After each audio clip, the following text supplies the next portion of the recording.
Okay. Thank you. My name's Steve Mitchell. I'm an alcoholic. Good to be here. I thought about a lot of things. I was here one time and there was a drunk lady way in the back of the room, got up and started coming up here. I didn't know what she was going to do. Somebody intercepted her. I guess you got her under control or something. She ain't here tonight, is she? Scared me to death. This ain't visions of yesteryear or something, is it? I didn't know what was going on. Appreciate the invitation. Good to be here.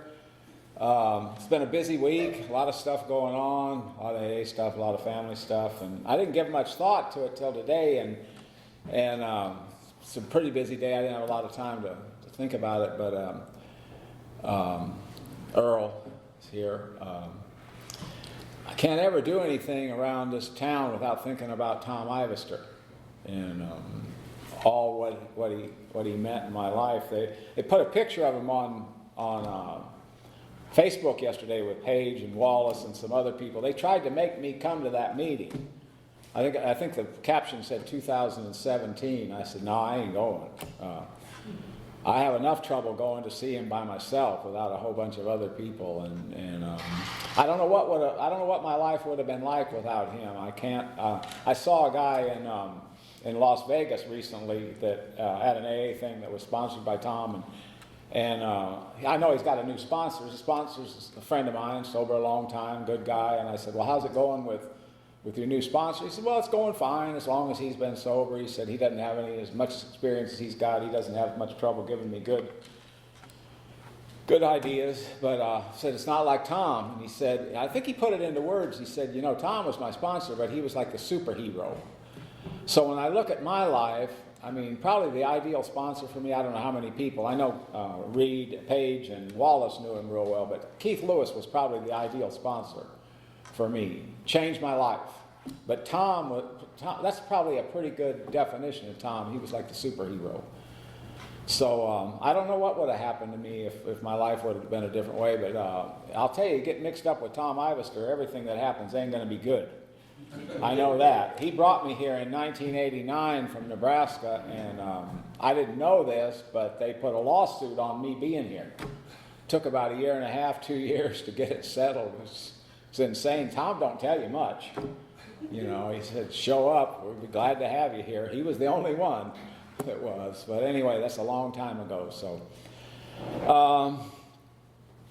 I've been coming here for a long time. I've been in North Carolina since 1989, so I've been coming to this area since then. I don't know, this group was, what is it, about 2000 or something when it was born?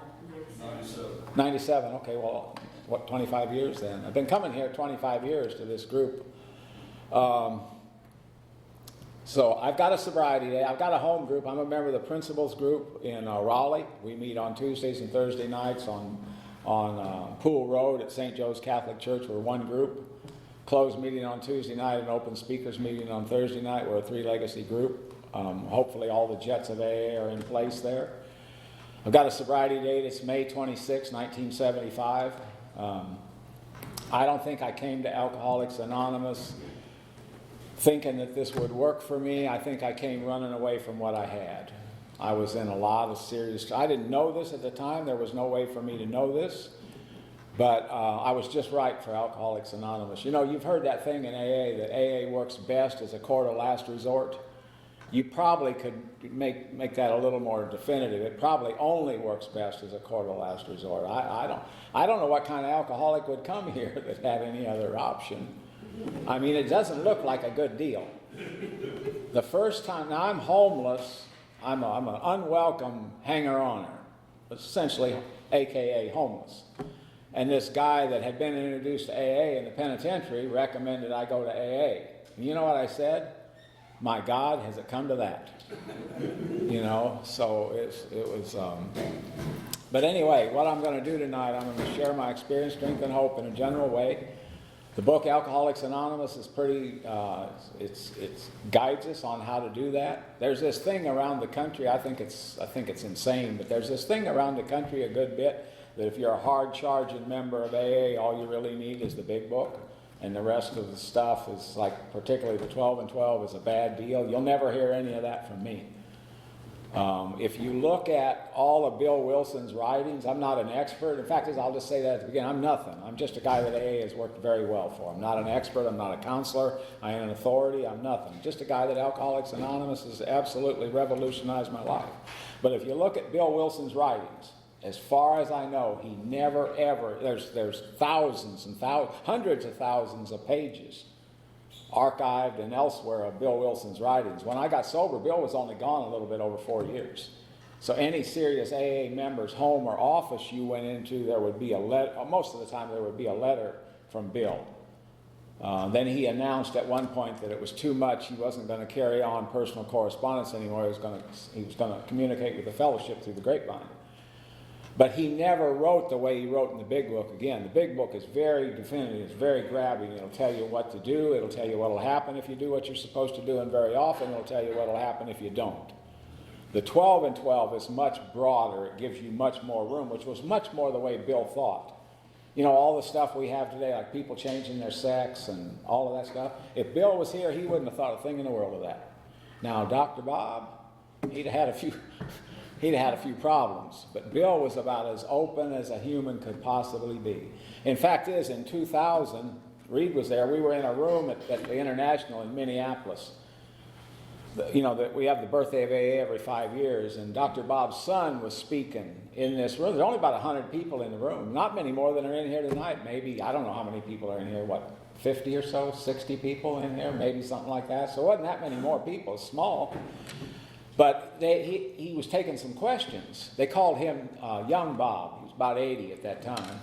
And they asked him, is it true that your dad and Bill Wilson never had an argument? He was the last living human that was there when they met. And he gave up Bill Wilson got his bed when he come to live at their house. But he said, is it true that your dad never had an argument with Bill Wilson? He said, to my knowledge, it is true. He said they were both brilliant men and their minds came at things from very different ways. But he got a few more questions. I don't know if he got a little bit exasperated or what, but he said, I'll say this. If it would have been up to Bill Wilson, he'd have franchised AA and sold it. That's what Dr. Bob's son said. He said, if it would have been up to my dad, AA never would have got out of Ohio. Because he said to say my dad was slow-moving and as conservative is a gross understatement. He said he married my mom after a 16-and-a-half-year whirlwind courtship. Well, you know, you can't stay whirlwind for 16-and-a-half years. The dregs come in long before that. So, but anyway, without those folks, no telling, you know, our lives. You could argue the point probably accurately that God could have worked it out another way, but it wouldn't be the way it is now had it not been for those, particularly Bill Wilson. You know, fascinating. I'm getting ready to do a weekend thing on the 3 legacies, and you know, all of that stuff, you can draw all that back to Bill Wilson. The traditions, I don't think he ever settled. I don't think he was ever happy about the short form. He wanted the long form to hold, to carry the day. So, but without the stuff that he did, and as long as he stood in front of the tank, our lives would, in this room, would be very different. So I'm grateful to those people. And I don't know how many people, I know there's a couple, 3 people in here have read that book, Writing the Big Book, that new history book that's out. It's like 800 pages. It's a scholarly account of those years. It's fascinating, but it really demystifies the whole process. It's supposed to be scholarly accurate, tested and all that, historically sound. And so it's a worthwhile read, but it's a bit of a task. I grew up in alcoholism, come from a long line of alcoholics. My dad was as bad an alcoholic as I've ever seen or read about or heard. Both of my grandpas were alcoholics. All the men on both sides of my families were alcoholics. But their experience was different. My dad hated AA. The first summer I was sober, he said, the problem with you is you went from one extreme to the other. Well, I didn't know enough at the time to say this, but I said, I think that's the idea, Dad. You're drunk and now you're sober. And the other thing he told one of my sisters, he said, it's hard for me to understand why Steve had so much trouble quitting drinking. He said, you know, I never did. Well, he never quit. And then he said, if anything would make a man drink, AA would do it. He hated AA. He says, I think they wore out one car taking him around to hospitals and stuff. Wasn't any closer at the end of his life. to believing he was an alcoholic and the first time somebody told him. So I grew up in alcoholism. I don't have any science on this, but I know for sure that AA is full of people who grew up in alcoholism. You hear it all the time. Closed meetings. It's generally followed by, I was never going to be like her, or I was never going to be like him. And that's generally followed by, I turned out worse. So, we come from, and it's there. I had a Catholic priest one time, a theologian, tell me that he said it's just, I'd never thought of this. I don't know if it's true for everybody or not, but he said, it's pretty commonly accepted that we get a good bit of ideas about our Heavenly Father from our earthly father. Well, if that's the case, no wonder so many of us are in trouble by the time we get here. If you grow up in alcoholism, I think our literature says that if you want to make any child or woman, they're talking about the male being the alcoholic, if you want to make them neurotic, put them in with alcoholism for a while. The real reason with that is the rules change all the time. Nobody knows what the drill is. One day it's this, the next day it's that. So part of what happens when we come to Alcoholics Anonymous and people start to treat us seriously, Bill Wilson used that term, intercourse, for communicate. What comes from the heart goes to the heart. It reaches the heart. And I think that's why sometimes you'll hear people say, I was never the same after I was introduced to AA. What's the old saying? Nothing worse than how's that go? A head full of AA and a belly full of whiskey? That's pretty tough. So that communication, that intercourse of the heart that we have here and how we take people seriously and begin to treat the new person, the new man or woman at the level of what they can become as opposed to what they are. It's fascinating. There's no place in the world generates spiritual awakenings like we do. They happen in other places, but we can guarantee it. All you got to do is practice the first 11 steps. Spiritual awakening is guaranteed.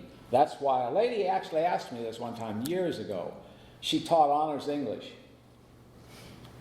She said, what's the word in the 12th step that makes that step go? I suppose I must have used every word except the right one. Finally, she said, the word that explains the step is the word the.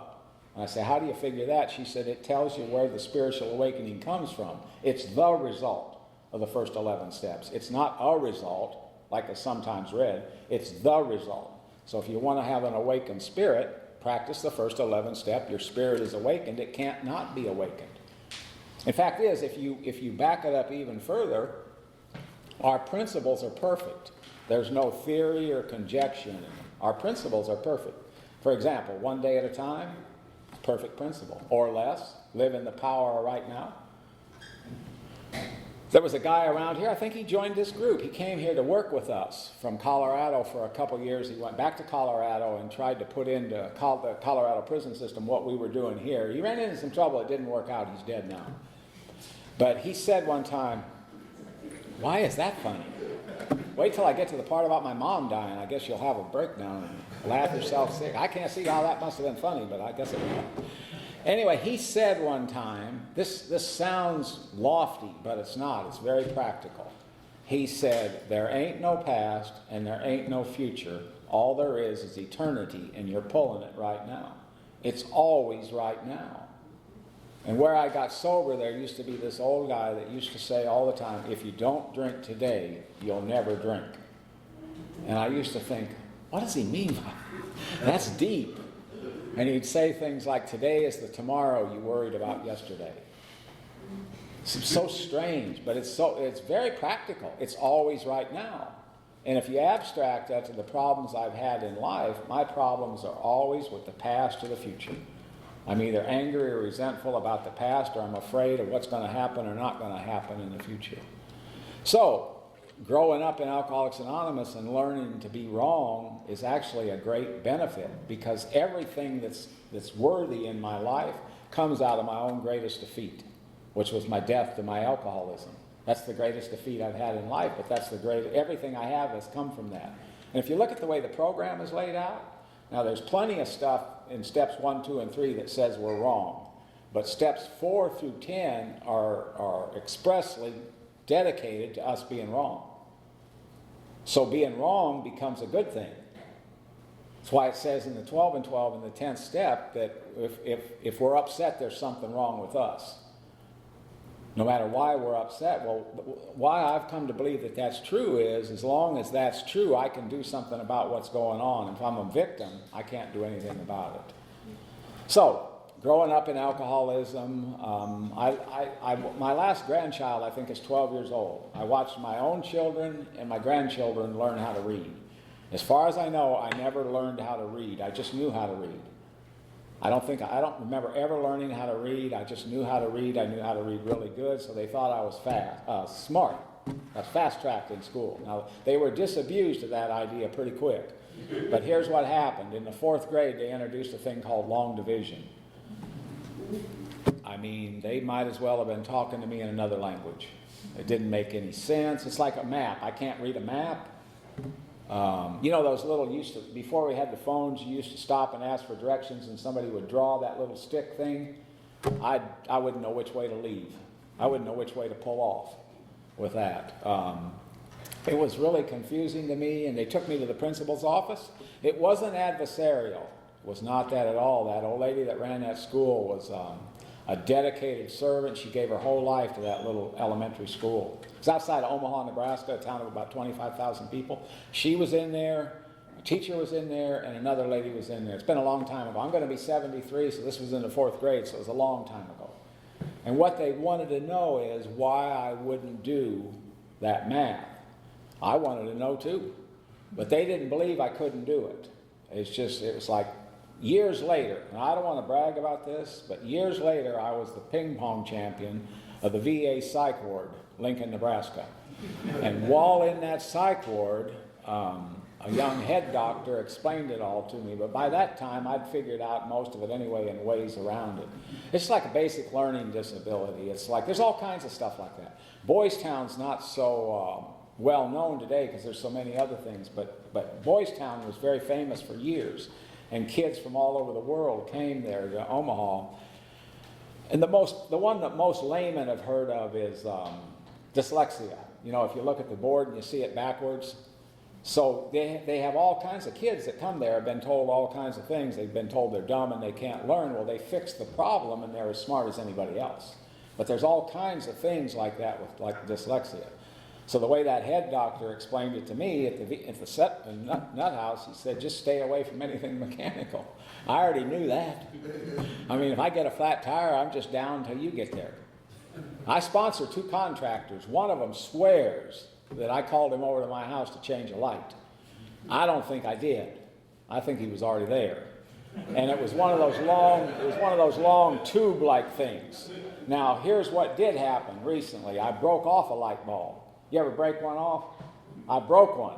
So I called the other contractor, and he's trying to tell me how to do it. I said, Joey, I ain't doing it. He said, I'll come by tomorrow and take it out. So if anything, I mean, if I throw the switch on something, it doesn't go, I'm done. So anyway, that was very confusing to me. So I'm growing up, I'm a little kid, pretty good in sports. I had 3 things happen about the same time. Quit growing, got a bad attitude, started drinking. You might weather one of those in sports, you ain't going to weather all 3. Now here's where things began to change in a big way. I'm a 15-year-old snot-nosed kid. Now I don't think it would be honest or fair to say I didn't have any experience with girls. I had some experience, little neighborhood girls, about my age. I think I even went up a year, went all the way up to 16. But I got a job as an elevator operator at the Pathfinder Hotel. Now there's some old people in here, and you drove the elevator with the crank, you didn't push a button. I was a bellboy, got my first older woman on that job. Now, she said that she'd come in from the farm to look for a job, and she said she was 18. I swear I don't know how old that woman was, but it was a long time since she'd seen 18. Now, I'll tell you this right now. I mean, unequivocally, I'll stick with this till I die. You know how our literature says in the book Alcoholics Anonymous, and it talks about this in many ways. You hear it in AA meetings. You've lived it if you're in here on your own stuff. Most of us have to be pretty badly mangled before we throw the towel, right? I can explain why that's true. Here you have a 15-year-old snot-nosed kid. I watched my own kids go through this stage. You know how sensitive and hyper self-centered you are at age 15? They wanted you to get your little girlfriend, go over and meet her parents, and then go off to the show or the school, the ball game or the dance or something like that. I wouldn't have done that with a gun at my head. But here I am, I'm a bellboy at this hotel. I can drink as much as I could steal. I mean, there was no telling how much booze I could steal from there. So here I am at that hotel, and I end up in bed with a full-blown grown woman. I'll assure you, you're not going to give up something very easy that does that for you. That ain't going to happen. I mean, I'm on lockjaw. I can't get through my own name on an introduction. I get drunk, and I'm in bed with that woman. I don't think they had the word cougar then, but they had the deal. You know, I sponsor a guy. I'm sure he's talked here. He's sober 25 years now, but I've been sponsoring him since he was 18. When, I won't tell that story, but his experience was the same when he was an 18-year-old kid. He was in his class, and this woman rolled up on him and asked him, you know, I'm available if you're interested. And she said she was 27. When we saw her, she might have been 37. But the point being, you don't forget that very easy. So my drinking, I can track my active alcoholism from age 15. I took the morning drink a long time before I needed it. At that time, you could buy 3 quarts of Old Milwaukee or 3 quarts of Falstaff for $1. Pretty nasty stuff, but you're not exactly drinking for taste. My drinking took right off. I got in trouble right from the very beginning. I got arrested for things like minor possession, public intoxication, trespassing, stuff like that would happen. I'd get in fender benders, mouth off, get punched in the mouth, that kind of stuff. Petty kind of consequences, well worth it. I loved everything about drinking. You know how kids talk about when they start getting drunk, the bed spins, and they don't like that? I loved it. I would twist my head to make it go faster. I loved everything about it. It's like the giant roller coaster, come straight down. I love that. I quit going upside down on those giant roller coasters because it's so violent, but my grandkids got me back doing it again. But I loved everything about drinking. Now, there's big money in my family. None of it was ever close to me. I come from probably middle class raisings, but there's big money on both sides of my family. I have a great aunt and uncle who have their name on a building at the University of Nebraska at Lincoln. I was doing an AA thing up in Massachusetts, and we were at a picnic, and I was seated next to this woman. I just saw her again. I was up there. She was one of the speakers. I was seated next to her, and she told me she was she's just an AA member like you and me, but she was the vice president of finance at a local college. So I was telling her about my great aunt and uncle. They're gone now, of course, but they have their name on a building at the University of Nebraska at Lincoln. That building's as big as this church. And I said, I suppose they'd have to give, what, $2 or $3 million for that? She said, oh, honey, like 18 or 20 million dollars for that. So there was big money. Now, none of it was ever meant for me. I'm not trying to imply that, but there was opportunities. And I didn't take advantage of any of them, but what I would do is I would quit school and go to California, and I would do things like that. I mean, you know, the problem with going to California, every time I got to California, I was there. One time I was hitchhiking to California, and I'm in Little America, Wyoming, going to, what's the name of that town? Doesn't matter. Glendora. It's part of Los Angeles. A guy picked me up in Little America, Wyoming, and took me to Portland, Oregon, and dropped me off. I'm now further from there than where he got me. Those kind of things happened all the time when I was drinking. So I'm in trouble with the law. I'm back in Nebraska. It's a different time. They let me go off in the military. So in 1968, I'm barely old enough to get in there. I went off in the military, and the military certainly didn't do anything to make me an alcoholic. I was a full-blown alcoholic probably for 3 years by that time. What it did is it probably sped it up a little bit, created a forum. It's a culture where drinking's a big thing. I got drunk right out of basic training. I got in trouble right out of basic training. I was supposed to work on airplanes. I've just told you I can't fix anything. I cheated on the test to get in there. They'd just come out with those razors that were disposable. I loved them because I'd had a couple razors I ended up throwing away. I couldn't figure out how to get the blade in them. So here's what happened. They sent me to Wichita Falls, Texas, right out of basic training to work on airplanes. They give us a talk that says, you can go anywhere in Wichita Falls this weekend with the exception of Flood Street. You can't go on Flood Street. It's off limits by order of the base commander. I got drunk and went down on Flood Street to find out why they don't want you down there. Put out of that school, ended up in the state of Arkansas. I was in Arkansas for 1 year. just a little bit less than a year, I got arrested for minor possession. I got arrested for public intoxication. Got arrested for drunk driving. I just started sponsoring about 6-8 months ago a special operations soldier from Bragg. I thought he was going to make it tonight. I got a text that he's got trouble, he can't make it. But I never would have made it through now. Like, Top Soldier was around here, John Blandon, for years, talking about those 10, 12 DWIs he had in his life. He had several of them in Louisiana. You won't weather that now. They put you out. But anyway, when they were ready to put me out, I had orders to go to Vietnam. And so in January of 1970, I went off to Vietnam, stayed there a full calendar year, came back much more confused than I was. It was just a blur.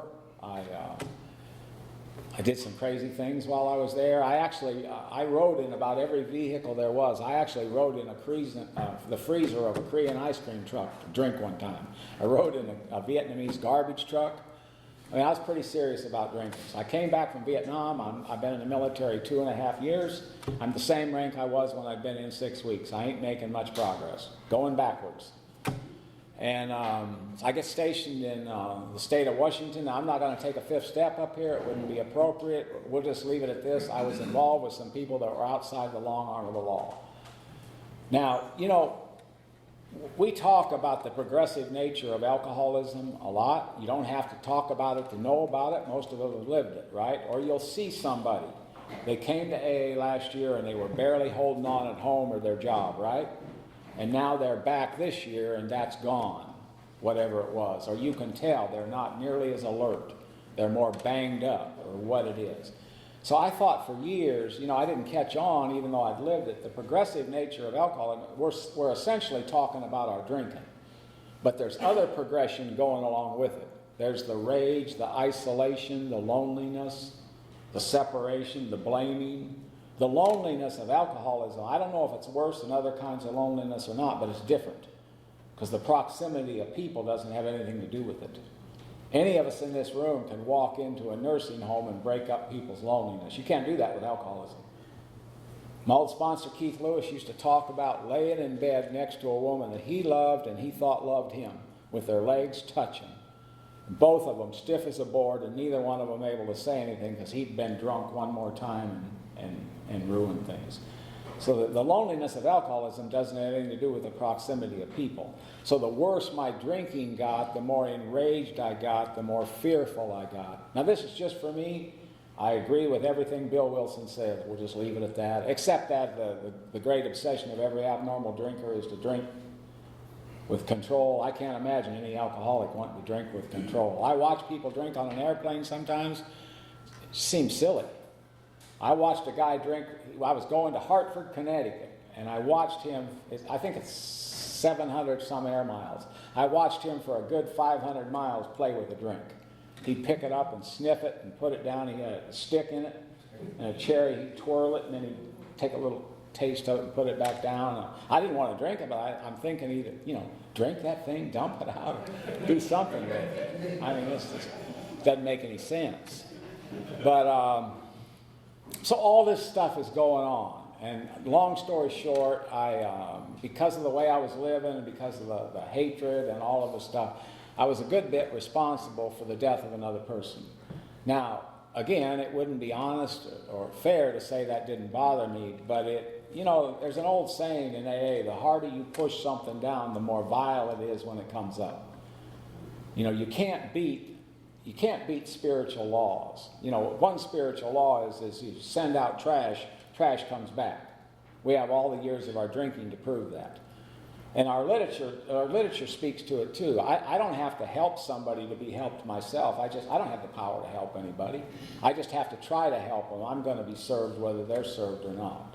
So in that respect, everything I've ever done in Alcoholics Anonymous is successful because I'm still sober. But anyway, when that happened, I just kind of went on, and I thought that what I said was that to myself is that person got what they deserved because of what they had done. Now, at some level, I couldn't have believed that. But anyway, I got out of the military in the summer of 1972. I got an honorable discharge. I stayed one day less than 4 years. Anybody that's been in the military knows that there's two people in the military that are packing tremendous power, independent of their rank.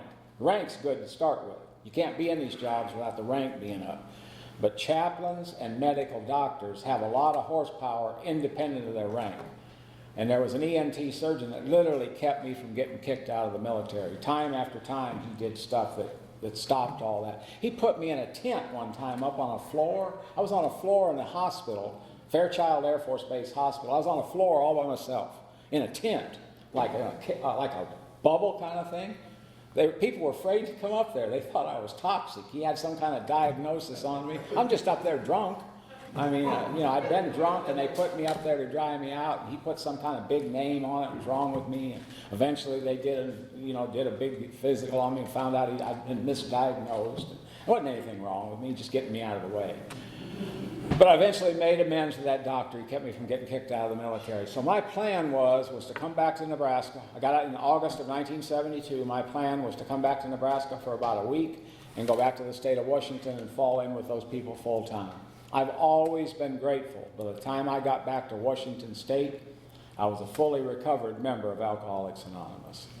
Now, when I showed back up in Nebraska, I work with I know there's a lot of other people in here that work with a lot of people. So I work with a lot of newcomers, so I know people don't have any trouble getting drunk in North Carolina. I understand that.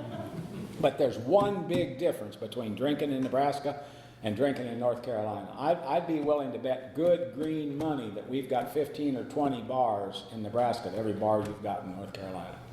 I'm getting ready to go to Nebraska soon. My sister and brother-in-law live in a town of less than 300 people with 3 bars. There's bars everywhere in Nebraska. Now, when I got back to Fremont, Nebraska, there's bars up and down both sides of Main Street. And in fact, as I sobered up at a place called Chapter 5, right between 2 bars, you could sit in there and listen to the country music come through the walls. Right up on the other side of the street was a bar called Bill's Bar. You ever seen a bar where everybody in there was drunk? Have you ever seen a bar like that? You could have backed a farm truck up to Bill's and put everybody in there. The people that worked in there were drunk. Bill had made a fortune in the garbage and septic tank business, and he bought that bar as a toy for his drunken wife, Phyllis. There's some colorful characters in that bar. We had a guy named Vibrator Hartman. Vibrator got drunk one New Year's Eve and burned up in a fire. We had a guy named Rodney Montaigne. Rodney got drunk, got in a fight with a guy in a wheelchair, tipped him over. And what Rodney said, he hit me a good one, but I tipped him over before they got me out of there.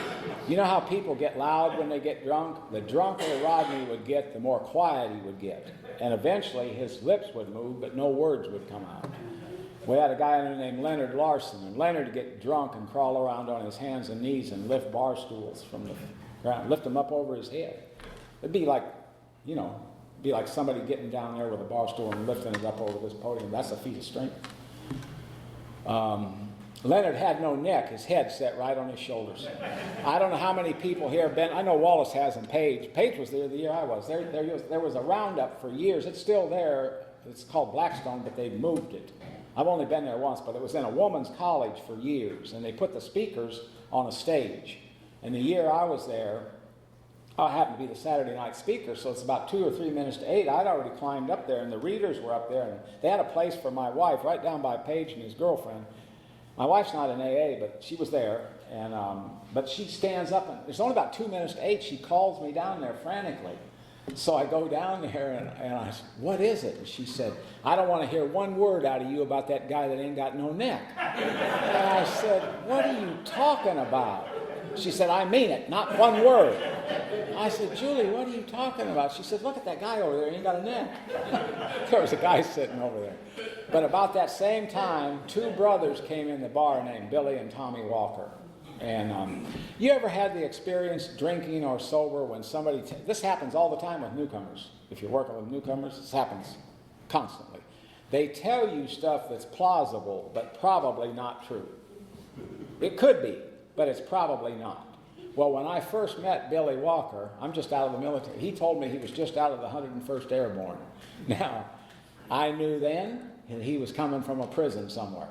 I spent the majority of my adult work life in prison administration, so there's symptoms to that.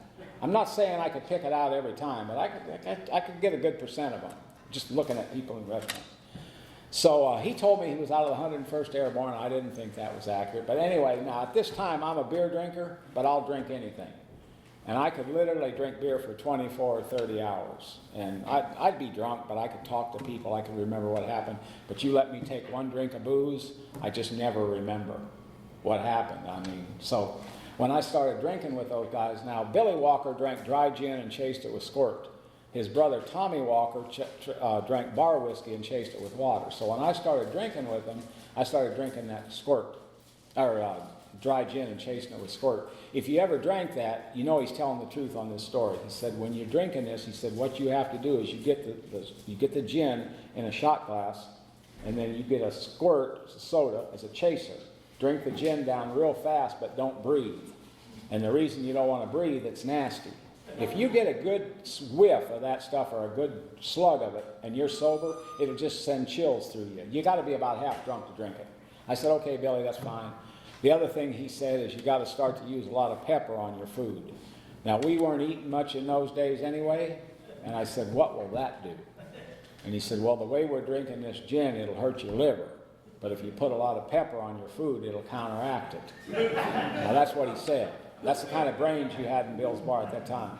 Now, the reason I like to drink with those guys is that when I was drinking, I had a big mouth. Now, there wasn't anything going to happen to me in Bill's Bar, but sometimes we'd wander off. Billy Walker never was any bigger than I am right now, but he would attack people. He looked like that dog on the Greyhound bus. He'd fly on people, and that'd be the end of him. The other reason I've only seen, I think the other guy's phased out of this. I don't think he's got this ability anymore. But I've seen a lot of guys, so have you, that could get a lot of women, but Billy Walker attracted women. He didn't have to do anything.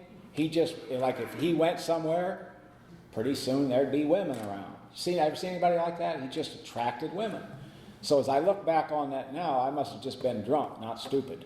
Because my plan was, I'll stay here with you, Billy, and possibly get in on some of the overflow. Now, in 2005, I haven't seen those guys since whenever that was, 72 maybe. I think they were gone by the time 73 came.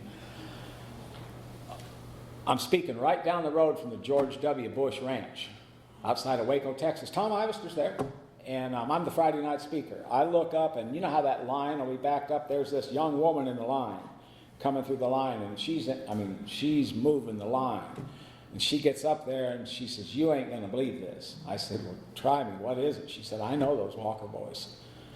And she claims that they were still going strong in 1983. I don't know how that's possible. I ain't been able to find them, but I don't think they could have been going that long. I mean, they'd have had to die out by then. But here's my move towards Alcoholics Anonymous. I only worked 6 weeks between the military and Alcoholics Anonymous, which was, if you were listening to the dates, I don't expect anybody to track all that close, but it was almost 3 years. So I only worked 6 weeks and almost 3 years. Thanksgiving season 1974, I'm back from California one more time. I'm in Bill's Bar, and the guy I'm with, I'd been in a terrible tractor-trailer accident with him. Have you ever seen one of those accidents where there's a big pile up out on the freeway and everybody should have been killed, nobody got a scratch? You ever seen a wreck like that? I was literally in the sleeper when the trailer came around and hit right above where my head was. I slept through the whole thing. I was passed out. But my buddy driving the truck said he watched it come around in the mirror. He said it didn't even spill the beer between his legs when it hit. The fire engines were out there hosing off the diesel fuel. The highway patrol was there. I slept through the whole thing. It was a different time. But anyway, a lady and her boyfriend in Bill's Bar invited another guy and I to their house for Thanksgiving dinner in 1974. Now, at this time in my life, if I was to say, I had some plans. You know how we have plans on how we're going to get out of what's happening? I've always thought that's why there's so many of us are so, it's a spiritual illness. I've never seen anybody come to AA that wasn't in deep spiritual distress.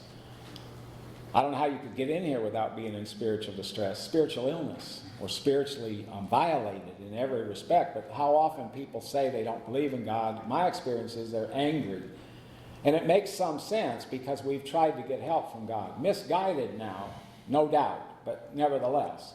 But I had some plans on how I was going to get out of the shape I was in. One is I was going to marry a rich woman.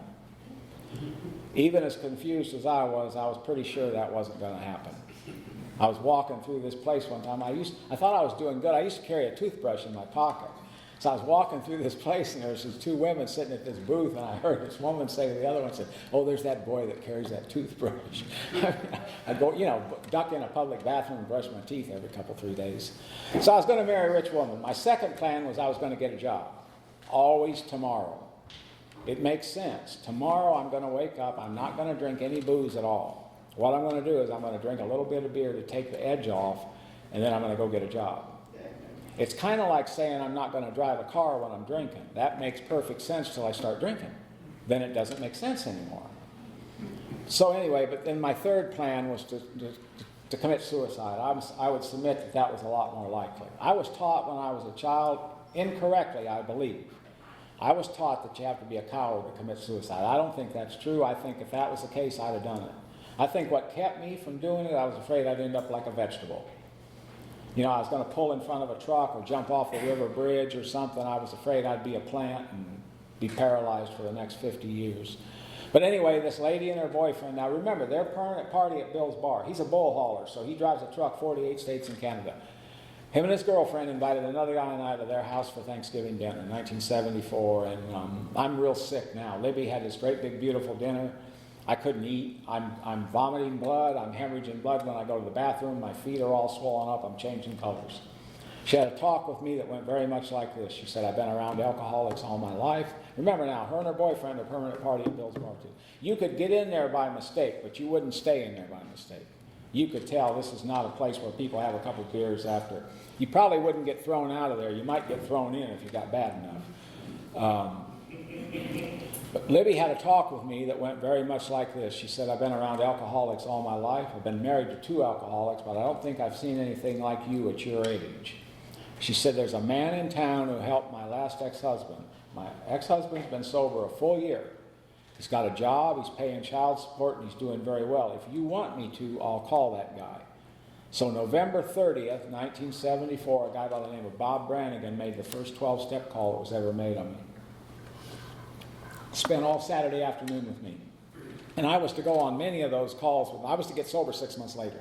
I went on many of those calls with him. And what he really did is he told me the story, what he used to be like, what happened, what it was like. I don't remember much of it. I was very sick. Libby was bringing in beer for me to sip on, just so I could quit vomiting. But I remember a few things. It's Catholic country, so everybody had a bunch of kids. So he told me that he had a wife and 5 kids. And he was a sheet metal worker, and he built them a new house. He traded labor with all the different disciplines. So they built a house. And he said, "I lost my home, and I lost my wife and kids." And then he said, "I should have." I was a little confused about that. I didn't understand that. I asked him a couple questions. Even though I was a terrible alcoholic myself, I was raised in alcoholism, I've been around alcoholics all my life. I didn't understand what alcoholism was. I asked the question. It's a logical question, but it's really stupid. I said, "How do you get the willpower to not drink?" And he said, "I look on that a little bit different than you do. What I think willpower is the way you take that drink knowing it's going to come back up. That's what I think willpower is." And I asked him, "How long since you've drank?" And he said, "If I can make it till September, it'll be 11 years. So I guess now it'd be what, 58? I guess that's what it'd be. He's still living. I just talked to him the other day. He's still living. He can't go to meetings anymore. They bring meetings to him. He can't go out now. His kids take him if he has to go somewhere. But he's still going to meetings. He's still sober, I guess, because he's still doing the stuff that he did with me. Took me to the state hospital the next day, and I was in the state hospital, I think, a total of 3 months during that 6 months or whatever it was. Here's what happened. I woke up, Memorial Day weekend, the state and federal holiday is always on a Monday. May 26th was the Memorial Day holiday. I woke up at 2 a.m. I had 2 bottles of wine. I'm pretty sure there's somebody else in this room that's done this. Have you ever hid a bottle from yourself? That's a revolting development. You know you've got booze, but you can't find it. That is irritating. I had 2 bottles of wine, but I couldn't find it. And I've never had another drink. The guy that drank them's dead. I don't think it killed him, but it probably didn't help him. I didn't know what had happened. So I asked this guy we were drinking with, I said, "What happened?" He said, "Well, we were riding around with Richard," and he said, "Richard's nerves are bad." That could not be argued. And he said, "Richard told you 3 or 4 times to shut up. You wouldn't shut up, so he hit you." I said, "Richard hit me?" He said, "Yeah, right in the mouth, hard too." I said, "What did I do?" He said, "He started crying." But But anyway, I don't know if it was a week or 10 days. It was very soon. My great aunt was 75 years old, invited me to come and live with her. My great uncle, her husband, had just passed a 50-year marriage. My great aunt's a very dignified, regal old lady at that time. She's 75 years old. She followed the years, born in 1900. She's a lifelong student. Obviously, she speaks English. She speaks Spanish fluently. She speaks German fluently. And she's a lifelong student of Latin because of her love of words. And she basically says this: I have someone in mind who will take you to AA if you will go. And my life has never been the same. Now, the trajectory has not been straight. It's been all over the map, but my life has never been the same. I began to go to meetings. This is what I was told. That this is what alcoholism is. If you want to know what alcoholism is, this is what I was told. What alcoholism means: I can't live with drinking and I can't live without drinking. Almost every alcoholic who sobers up would agree that alcoholism is an abnormal reaction to alcohol. It's also an abnormal reaction to not drinking. That's the problem. If alcoholism went away when you quit drinking, we wouldn't be in here. Just quit drinking. You know, if things get good, I go to meetings 2 times a week, 3 times a week, because we go to jail together. He says all the time, he says this about every meeting: things get worse before they get better. Sometimes I want to rough up newcomers. I'll tell them, go back there and talk to that black guy on the back row back there. He's been sober about 100 years. He'll offer you some real help. We had a couple kids in the group who were having trouble with their girlfriends, their wives, and so I said, why don't you go back there and talk to Hayward about it? So they went back there and they came back up, and I said, what did he say? He said, well, he said, hang in there, that things might get better when you're about 65. I said, how old are you now? I said, 27. I said, I told you he'd offer you a lot of hope. But things do get better. I mean, things do get worse before they get better. And I think most of us know that the majority of alcoholic suicides, percentage-wise, are when the alcoholic is sober.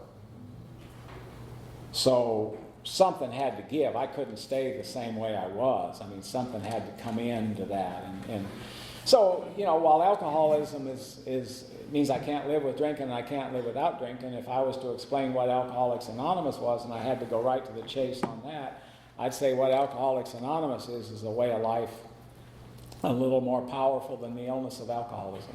So far, right up to this minute, I've never seen one single man or woman turn their wasted and busted life over to our principles. Not only did they stay sober, but things turned out just fine. No matter what the provocation, no matter what the reversal. There's one thing AA can't do. It took probably the person that's had the most impact in my life. It took him from a cell in maximum security prison to a warden of a prison, then a complex administrator over several prisons, and then when he brought me to North Carolina, he was a deputy in charge of a division. It's a lot of horsepower. He spent $1 million of the state's money in one day. He came from a maximum security penitentiary. I sat in a meeting and listened to a guy come from under a bridge to the corporate boardroom. We hear stories like that all the time. One thing AA can't do, it can't stop life from coming at us. In fact is, when you get sober, I don't know many people that haven't got more problems after we quit drinking, because we sensitize and take our place. So we have to learn how to live and we have to grow up. So that's one thing AA can't do. It's just the opposite. It brings about more problems. So I think my time's up. I appreciate being here. Reed brought a flyer. I don't know if anybody's going to announce it. Daniel Womack is speaking in his group next Friday night. I told Reed on the way down here, I'll tell Daniel, I didn't think I was going to be there because Rick Laura's having his retirement party, but the party's during the daytime, so I'm going to be there. If you hit them hard, Daniel, what I'm going to do is I'll lean on Reed to put you on the yearly rotation. They're looking for a new man on the slot. So if you hit them hard, we'll move you into that. Anyway, thank you for listening, and thanks for having me. Cheers.